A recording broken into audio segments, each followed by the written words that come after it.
Hi viewers, welcome to our channel. ప్రస్తుతం మనతో పాటు దాము బాలాజీ గారు సీనియర్ జర్నలిస్ట్ ఉన్నారు. వారితో ఒకసారి మాట్లాడదాం. నమస్కారం సార్. నమస్తే సార్, జగన్మోహన్ రెడ్డి గారి పైన ఆయన క్యాడరే దాడి చేస్తున్నట్టుగా వార్తలు వినిపిస్తున్నాయి సార్. అంటే మొత్తం వాళ్ళ ఆ క్యాడర్ అంతా కూడా దీనికి కారణం వైసీపీ ఇటువంటి పరిస్థితి ఎదుర్కోవడానికి గల కారణం నువ్వే అని చెప్పేసి జగన్మోహన్ రెడ్డి గారి పైన తీవ్ర విమర్శలు చేస్తున్నట్టుగా వార్తలు అయితే వినిపిస్తున్నాయి సార్.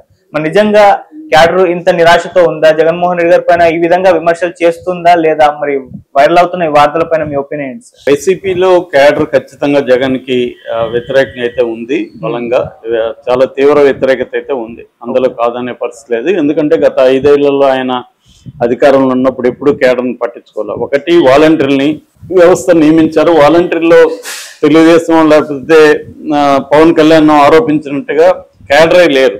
క్యాడరే ఉంటే జగన్ కంట్రోల్లో ఉండేవాళ్ళు, క్యాడర్ నియమించాల. సో కొంతవరకు కొన్ని చోట్ల క్యాడర్ని పెట్టినా కూడా బయట వాళ్ళనే పెట్టారు. దానివల్ల ఏమైందంటే వాలంటీర్ వ్యవస్థ అనేది ఒక రకంగా జగన్కి ఇబ్బంది అయింది. అక్కడ పార్టీ క్యాడర్ కానీ, లోకల్ నాయకత్వం కానీ, పంచాయతీ పంచులు కానీ వీళ్ళ పవర్ అనేది తగ్గిపోయింది జగన్ పీరియడ్లో. వాలంటీర్ల పవరే పెరిగిపోయింది. ఎందుకంటే ప్రతి 50 ఇండ్లకి ఒక వాలంటీర్ ఉండడం వల్ల ఆ 50 ఇండ్లు వాలంటీర్ మీద డిపెండ్ అయ్యే పరిస్థితి వచ్చేసింది. దాదాపు 136 రకాల సేవలు వాలంటరీ సచివాలయ వ్యవస్థ ద్వారా అందుతున్నాయి. అందువల్ల ఏ పని కావాలన్నా వాలంటీర్ మీద డిపెండ్ అయ్యే పరిస్థితి వచ్చేసింది. అంతకుముందేమో పార్టీ కార్యకర్తల మీద ఉండేది. ఎప్పుడైనా కూడా ప్రభుత్వం ఉన్నప్పుడు ఆ ప్రభుత్వానికి సంబంధించిన కార్యకర్తలు, స్థానిక నాయకులకి వెయిటేజ్ ఉండాలి. వాళ్ళ మీద లోకల్ ప్రజలు డిపెండ్ అవ్వాలి. ఏ పనులు కావాలన్నా వాళ్ళని అడగాలి. అప్పుడు రేపు పొద్దున ఓటేయమని అడిగే చొరవ కానీ, ఒక హక్కు కానీ వాళ్ళకు ఉంటది. మేము నీకు 5 ఏళ్లలో ఈ పనులు చేశాం కదమ్మా, నువ్వు మాకు ఓటేయని అని అడగచ్చు. ఇప్పుడేమో వాలంటీర్లు చేస్తున్నారు, వీళ్ళు చేయలేకపోతున్నారు. రెండోది, వాళ్ళు కూడా కొంత డబ్బులు వాళ్ళకి తినాలి కదా, వాళ్ళు ఖర్చులు వాళ్ళు పెట్టుకుంటారు కదా. ఎలక్షన్లలో వాళ్ళకి కొంత డబ్బులు రావాలి కదా 5 ఏళ్లలో గవర్నమెంట్ ఉన్నప్పుడు. అవేమి చేయకుండా క్యాడర్ని పట్టించుకోని పరిస్థితి వచ్చేసింది. అసలు క్యాడర్ లేదు, వాళ్ళకి సభ్యత్వం లేదు, సభ్యత్వానికి సంబంధించి ఇన్సూరెన్స్ లేవు, ఏమీ లేవు. ఈ విషయంలో తెలుగుదేశం చాలా స్ట్రాంగ్ గా ఉంటుంది. తెలుగుదేశంకి ఈ మధ్యనే 1 కోటి సభ్యత్వం కంప్లీట్ చేశారు. లోకేష్ అని కూడా వచ్చింది. వాళ్ళకి ఇన్సూరెన్స్లు అవన్నీ కూడా చేశారు. అయినా కూడా ఈవెన్ తెలుగుదేశం ప్రభుత్వంలో కూడా క్యాడర్ అసంతృప్తిగా ఉంది.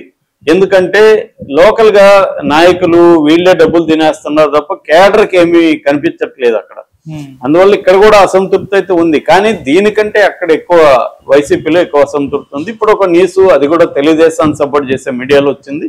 అదేంటంటే జగన్ లండన్ నుంచి వచ్చాడు. రాగానే ఆయన బెంగళూరులో సమావేశం ఏర్పాటు చేశాడు. మొత్తం క్యాడర్ని పిలిపించాడు. ఇంపార్టెంట్ క్యాడర్ని కలుస్తున్నారు. ఈ క్యాడర్ తిరగబడ్డారు జగన్ మీద. మొత్తం మీదే తప్పు, మీ వల్లనే ఓడిపోయారు, మీ వల్లనే మేము బాధలు అనుభవిస్తున్నాము. ముఖ్యంగా సోషల్ మీడియా. ఎందుకంటే ఈ కూటమి ప్రభుత్వం వచ్చినాక జగన్కి సంబంధించిన ప్రముఖ నాయకుల జోలికి వెళ్ళట్లేదు. కానీ సోషల్ మీడియాలో యాక్టివ్గా ఉన్న వాళ్ళ మీద మాత్రం తీవ్రమైన క్రాక్ డౌన్ మొదలైంది. చాలా మంది మీద నెంబర్ ఆఫ్ కేసులు భయంకరంగా పెట్టేయడం, వాళ్ళని కోర్టుల చుట్టూ తిప్పేయడం, లేకపోతే కోర్టుల్లో కూడా ప్రొడ్యూస్ చేయకుండా పోలీస్ స్టేషన్లలో కొట్టడం, టార్చర్లు చేయడం. ఎందుకంటే ఎప్పుడూ లేనన్ని హెబియస్ కార్పస్ పిటిషన్లు ఆంధ్రప్రదేశ్ హైకోర్టులో వేశారు. హైకోర్టు జడ్జెస్ కూడా ఇన్ని పిటిషన్లు ఎప్పుడు మేము చూడలేదు. హెబియస్ కార్పస్ అంటే ఒక వ్యక్తిని పోలీసులు తీసుకెళ్లి కోర్టుకు ప్రొడ్యూస్ చేయకుండా, ఇంట్లో వాళ్ళకి చూపించకుండా ఉన్నప్పుడు ఆ వ్యక్తిని కోర్టుకు ప్రొడ్యూస్ చేయమని, పోలీసులను ఆదేశించమని కోర్టులో వేసే రిట్ని హెబియస్ కార్పస్ అంటారు. అవి ఎక్కువైనాయి. ఎందుకంటే వైసీపీ వాళ్ళని తీసుకెళ్లడం, పోలీస్ స్టేషన్ లో ఎక్కడో పెట్టుకోవడం.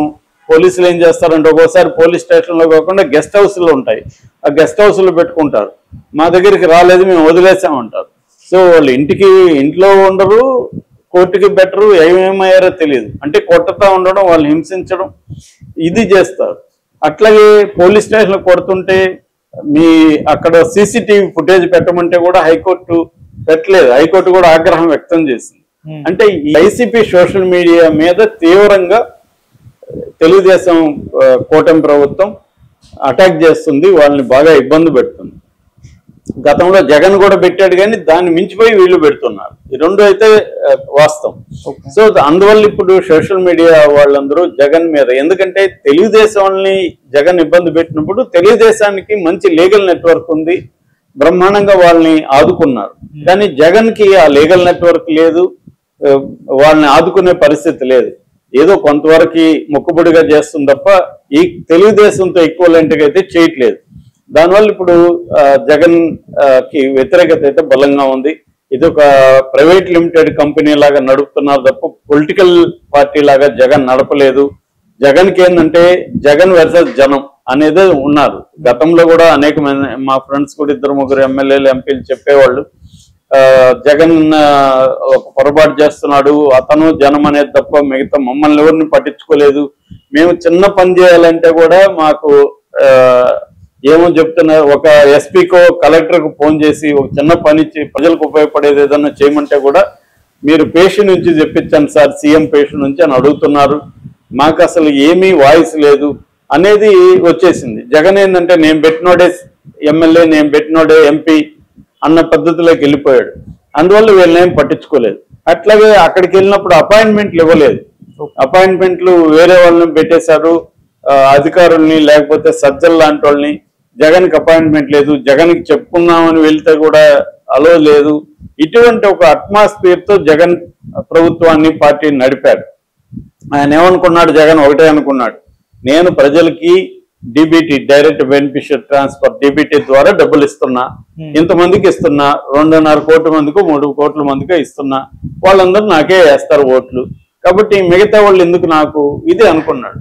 దీనివల్ల జగన్ తన రెడ్డి సామాజిక వర్గంలో ఉండే కాంట్రాక్టులు వాళ్ళని చూసుకోలేదు, ఇటు కేడర్ని నాయకత్వాన్ని చూసుకోలేదు, ఇటు సెకండరీ లీడర్షిప్ లేదు, ఎమ్మెల్యేలు ఎంపీలు ఎమ్మెల్సీలకి ఇంపార్టెన్స్ లేదు. ఇలాగా కంప్లీట్ పార్టీ స్ట్రక్చర్ ని పక్కన పెట్టేశాడు జగన్. పెట్టేసి నేను ప్రజలకి నేను డబ్బులు ఇస్తున్నా, ప్రజలు నాకు ఓట్లు ఇస్తారు, ఈ సింప్లిస్టిక్ లాజిక్ లేకి జగన్ వెళ్ళిపోయాడు అనేది ప్రధానమైన జగన్ విమర్శ. అది తెలుగుదేశం వాళ్ళు రాసినప్పటికీ కూడా అది వాస్తవమే. జగన్ మీద ఖచ్చితంగా అంటే ఏ స్థాయి తిరగబడ్డారా, జగన్ అన్నారా లేదా, కానీ జగన్ మీ అభిప్రాయాలు చెప్పుండే అవకాశం ఉంది. మీ వైపు నుంచి తప్పులు జరిగాయి సార్ అని జగన్ చెప్పే ఉండే అవకాశం ఉంది. జగన్ కూడా వాళ్ళని పిలవడంలో ఉద్దేశం అదే కావచ్చు. ఇప్పుడైనా జగన్ మారాల్సిన అవసరం అయితే ఉంటది. అది జగన్ కూడా అర్థం కాలేదని అయితే నేను అనుకోను. అర్థం కాకపోతే అతను కంప్లీట్ గా ఫెయిల్ అయిపోతాడు. అర్థమయ్యి అతను మార్చుకుంటే నిలబడతాడు. ఎందుకంటే జగన్ కూడా 40% ఓట్లు వచ్చాయనేది తక్కువేం కాదు. అది తెలుగుదేశానికి కూడా అంతకంటే విడిగా ఏమి ఎక్కువ రావు. ఓటమి కలవడం వల్ల తెలుగుదేశం గెలిచింది తప్ప తెలుగుదేశానికి ఇండిపెండెంట్ గా ఒక 50% ఓట్లు అయితే లేవు. జగన్ కి తెలుగుదేశానికి ఈక్వల్ బేస్ అయితే ఉంది. వీళ్ళు కలవడం వల్ల వచ్చారు, జగన్ కి వ్యతిరేక ఓట్లు అట్లా పడ్డాయి. ఇప్పుడు ఈ కూటమి ప్రభుత్వానికి కూడా అసంతృప్తి ఖచ్చితంగా ఉంటుంది. ఆంధ్రప్రదేశ్ లో ప్రజల్ని సాటిస్ఫై చేయడం చాలా కష్టం. ఎందుకంటే వాళ్ళు ఒక రుచి చూపించారు. జగన్ ఒక సంక్షేమ పథకాల రుచి చూపించారు. ఎవరి ఇంటికి 1,00,000 1,50,000 ఎవరి ఇయర్ వచ్చింది డబ్బులు. దాన్ని రుచి చూసిన వాళ్ళు